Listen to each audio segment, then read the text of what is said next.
Time to put Monday Night Football in the past and move on to this upcoming matchup against the Detroit Lions. We're going to get more into that game right after this. Let's go.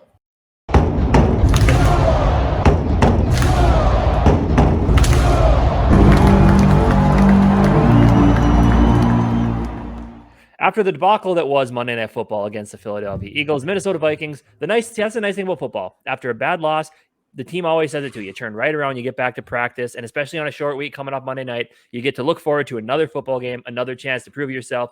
And if you want to put a positive spin on this whole ordeal, I think it's best that we got punched in the mouth and embarrassed early in week 2, other than happening later on in the season. And the big thing I really like about, I don't like anything about it, but the big thing from this is we get to see how a young head coach in Kevin O'Connell in his first season, how is he going to respond to his team getting punched in the mouth? What's he going to do differently? I know he said in his press conference today at the time of recording this, he said that he wishes he'd run the ball a little bit more. He had a nice little quote about how, like he talked to, or they sent the tape to the NFL officiating, and they got a word back on, he said basically they told us that they also didn't expect Justin Jefferson to make that catch with one hand either. So it sounds like they, got a response they wanted to hear.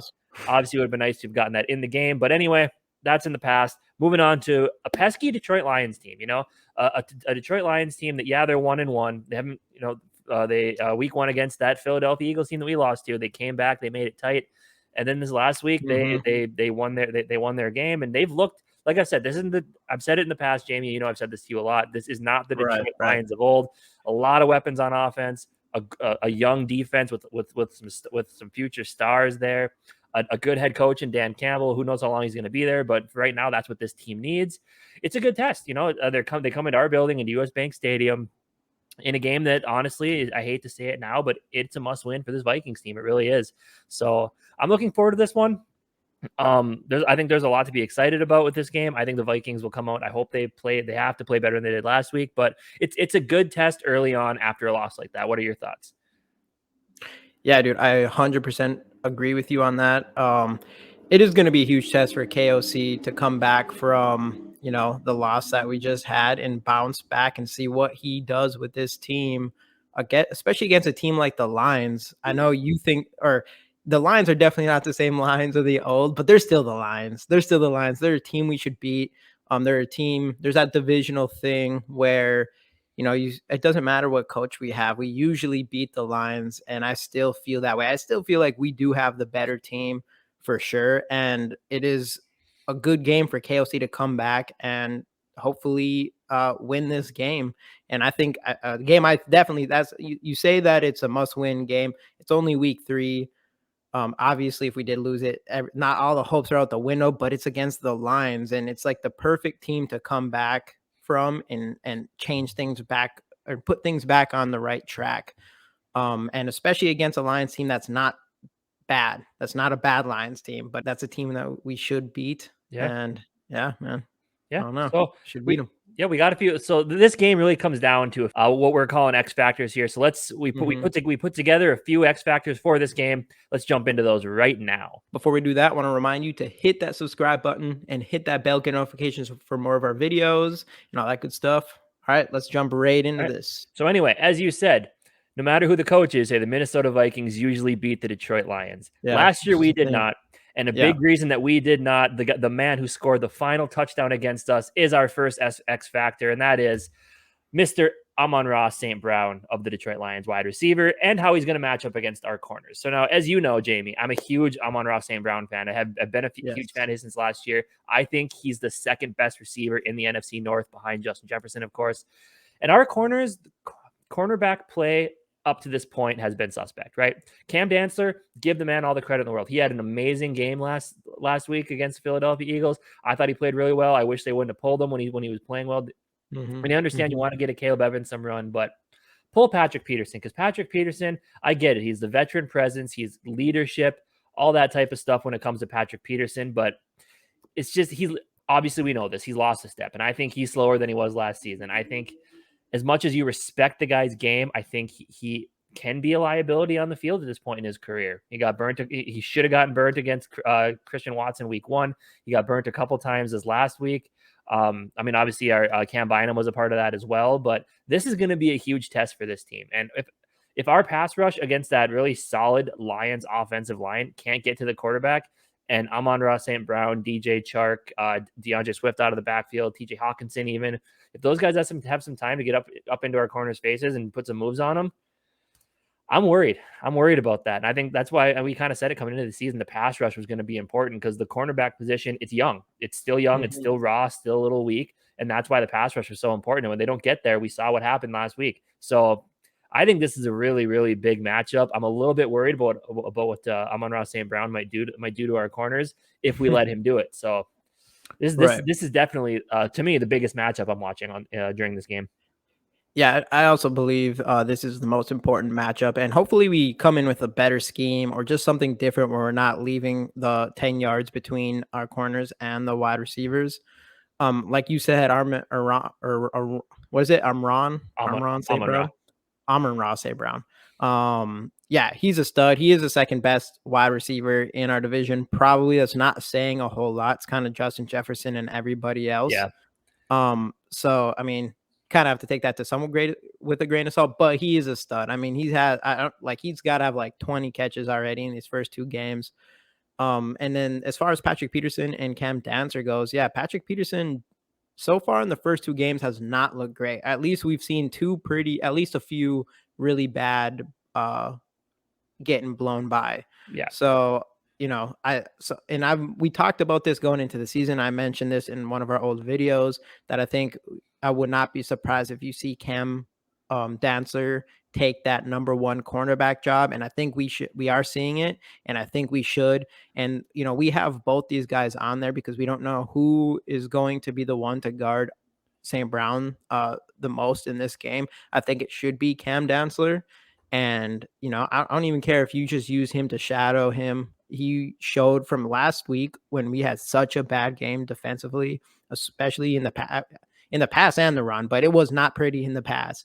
And to have Cam Dancer be like the one of the only bright spots in there, that's a big plus. Since we're adding cornerbacks, I do also want to bring up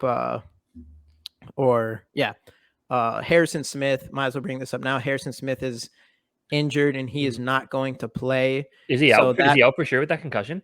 I'm pretty sure he is. I read, you might have to double check me on that, but I read that he is out. Oof, that hurts. So it is time for hopefully. So we don't know who's going to start between Lewisine and Metellus or whatever, right? Metellus. Hopefully we get to see some Lewisine starting, and we can see really what we have in him because I guess he only played for 1 snap on defense last week. So we haven't really been able to see him, obviously injured week 1.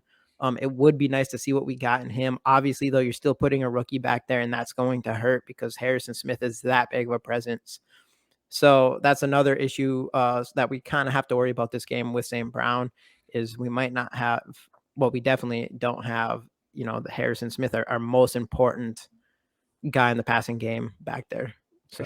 For sure. So yeah, this is the matchup to watch. I'm a little bit concerned, but we'll see. I think whatever. Ed Donatel, if you do what you did last week again, we're in trouble. So I don't know, man. It'll be interesting. It'll be interesting to see what happens. And it's all the corners can be helped by Zadarius Smith and Daniil Hunter. And the Lions have a solid offensive line, but you got to get past him. You got to get in Goff's face because if you get pressure on Jared Goff, he's going to make mistakes. So right, and pass rush needs to get home this week. And we don't have to worry about Jared Goff taking off and running. So we should be able to bring on, like, I understand why you have to be careful with blitzing because all it takes is, you have a bunch of guys blitzing. Hurts gets around one of them, and then now you kind of have an open field there. Yep. We don't have to worry about that with Goff. I think we bring on the pressure big time. And yeah, I mean, outside of St. Brown, they also have Chark out. I keep forgetting that they have him. So they do got a couple good guys there, but still, I think we got this. Yeah, for sure. Speaking of pass rush, that's another big thing with the Detroit Lions. After a slow week 1, Aiden Hutchinson went off last week. 3 sacks. And the big thing about those, he lined up in 3 different spots. He lined up on the left tackle, he lined up on the right tackle, and he lined up on one of the guards. So this is an important matchup. And we have Brian O'Neill here. Since he moved around, Christian Darrisaw is going to be big as well as that interior. I would not be surprised if they move him inside to test the interior of our offensive line. If you're the Right. Lions defensive coordinator, that's a very smart move.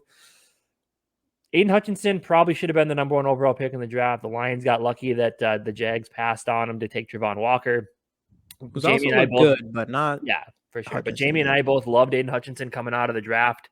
So Mhm. this is a huge matchup. As we saw a lot, as we've seen with Kirk, you get pressure in his face. He's he's kind of one of those quarterbacks as well. He doesn't really like to make off schedule plays. He can do it, but he doesn't always like to. So if Aiden Hutchinson gets home, that might force us into some bad throws. And we Yeah. saw what happened last week with some of those interceptions. And then of course the offensive line just holding up so Kirk can get the ball to Justin Jefferson, Adam Thielen, hopefully. Justin Thielen, Jefferson. my guy. Adam Thielen needs to get involved in this football game. KJ Osborne had some Definitely. catches. Another X factor we could have put is Irv Smith in a pair of hands. We got to get him involved as well. Offensive line wise, that I know this isn't technically, it's part of Aiden Hutchinson's job, but it's not who you're looking at when you think about the running game. We got to get the running game going. Delvin Cook has not looked like Delvin Cook so far this season. He said we were gonna see a new guy when he put on number 4. We're seeing a new guy, and it's not pretty. So this offensive line is gonna have to hold up in every Yeah. facet of the game. So this offense can get back to where we were week 1 when we were efficient with the ball, making good decisions with the football. Justin Jefferson was getting open. And I don't like you can't force feed the ball to Justin Jefferson all the time. Having him out there, having him move around, draws coverage to him. It should open it up for everybody else on the team. We got to take advantage of that. Sustain drives, and that all comes down to the offensive line. Can they block for the run, and can they protect Kirk Cousins so he can get the ball out and sustain drives, and then really open up your offense? If you fall down by 2 touchdowns, your offense is limited. If you're up, you have everything to your disposal. So offensive line is going to be huge. This is a very, very important matchup coming into this week. Yeah, the offensive line is going to be massive because if I'm the Lions and I watched how what Philly did to us, especially at the end of the game last week with the blitzes, I'm coming full Yeah. steam right at Kirk Cousins, and I'm going to add that pressure. So they need to step up. I do like if Hutchinson does happen to line up against O'Neal, I do like that. I'll take O'Neal on that right now, but I highly doubt they're going to do that. They're going to probably move him all over the place, just like you said.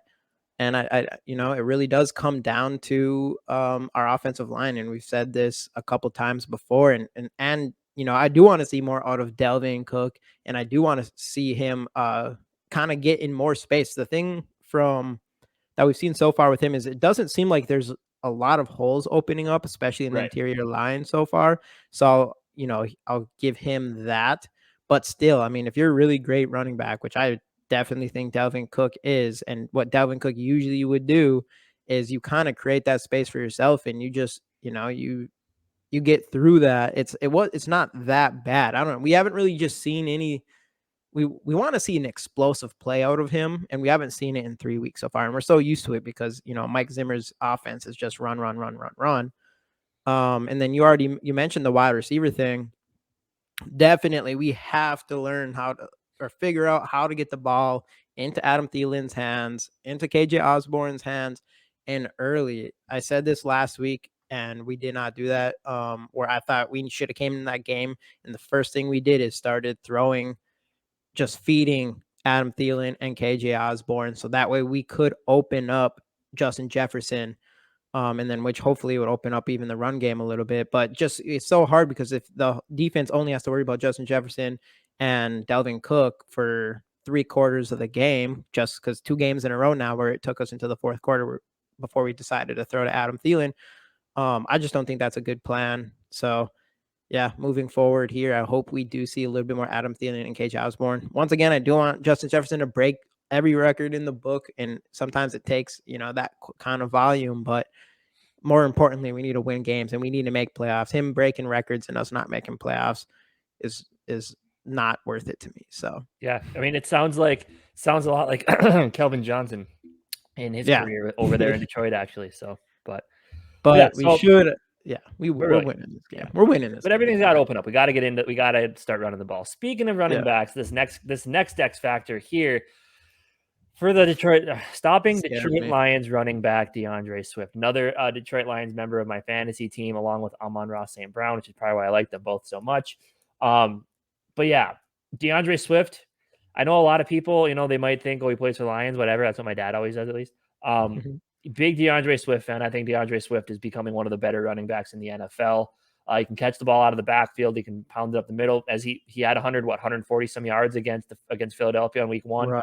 Who This left? last week he didn't score, but he still is solid on the ground. So the interior of our defensive line is going to have a lot to watch out for with a guy like this. Plus with that offensive line, the Detroit Lions, I think they're either their center or one of the right guards, though right now. But man, that Detroit Lions offensive line is a big up and comer. They got Penei Sewell. They got Frank Ragnow on that offensive line. They got, Glasgow? Is that the other guy's name? I think Ragnow, I think he might be the center who's out this week. But that offensive line is good. They got a very solid offensive line. So our defensive line is going to have to get home, stop the run, and get home against the pass. So this is another huge matchup. If DeAndre Swift starts running wild on us, opens up their offense, we might see the offense that so far with them last week, we saw the offense the Vikings want every week that we just haven't been able to attain yet. Yeah. And, we talk about the thing with DeAndre Swift that scares me is we talked about last week how in Mike Zimmer's defenses, and I don't even know if it's just Mike Zimmer. It just feels we had Mike Zimmer for a while, so it just feels like it's just a Viking thing. But as we struggle against the rushing quarterback, and last week we did not prove any different, even with a whole new whole new coaches from defense, offense to head coach to GM. Everything's changed. And we still sucked against a rushing quarterback. Well, the other type of offensive player that we suck against are these dynamic pass catching, throw screens type of running backs. And this is another big test. I mean, I think last year when we went into these videos, we would talk about Swift because he's that big playmaking running back. And for whatever reason, we seem to always let the flats wide open. And that's what I'm worried about. And worry about Swift, but that's what's so good about Swift is he's like he might be the top running back out there right now who can just break one out every single game. He'll have at least like 30 to 40, 50 yard rushes every single game. And that's the only thing the thing I do like about it is for whatever reason, the Lions do not give them tons of volume. They'll end up, I think even last week, probably what's his name? Jamal Williams. I think he might have even had more touches or at least more rushing attempts. I don't know why they're doing that. Maybe they just don't want Swift to get hurt, but at least there's that. So it's like you'll see he'll bust out for a 50-yard run and then they'll bring Williams in there and run him like 4 times in the red zone. So that part's good. But who Williams, though, back to his days with the Packers, has always been pretty solid against us. So yeah. But he's a good number 2 back to have on a team for sure. Yeah, like that Alexander Madison type guy. Right. He just takes the top poundage, but yeah, man. So I think that is a bit, and it's not just going to be up to our interior line with a guy like Swift. It is going to be the linebackers and even some of the safeties, if it need be. But he's a guy that kind of goes to the outside a lot too, and like I said, catches those little passes in the flats and can make that into a touchdown. So that's a big worry for me. But still, that's a big worry for me, but I'm not that worried. I think we come in here. I think we smack the Lions. I think we bounce back from last week and KOC shows some resilience. And we win this game. Yeah. So, I mean, well, we're winning. What's score? What's your prediction? I'm going to go with the Lions have been scoring a lot so far this season, but I'm going to go 27. I think Kirk's going to have his bounce back game. We didn't even get to talk about Kirk too much. So before I give my score, I'm going to do a thing with that because the thing with Kirk is he's never he has like the fan base split in half. There's one half that thinks Kirk Cousins like elite quarterback. There's the other half that thinks that he's not good at all. The reality is he is right in the middle. He's going to have these bad games just like he did, and he's also going to have these really good games. So obviously, like right now, I can already hear him coming out and scoring 3-4 touchdowns, and all the people who love Kirk Cousins are going to be like, oh, where told you, where are you guys now? Where you're at now? I know that. I know he can come out and have these big games. The problem is he can have the games like he did in Philly and in a league where there's only, or in a league when there's only one game a week, consistency is so important because when you make playoffs, you have to win 4 games in a row to win the Super Bowl. So you can't have that kind of inconsistency. So that's the thing with Kirk Cousins.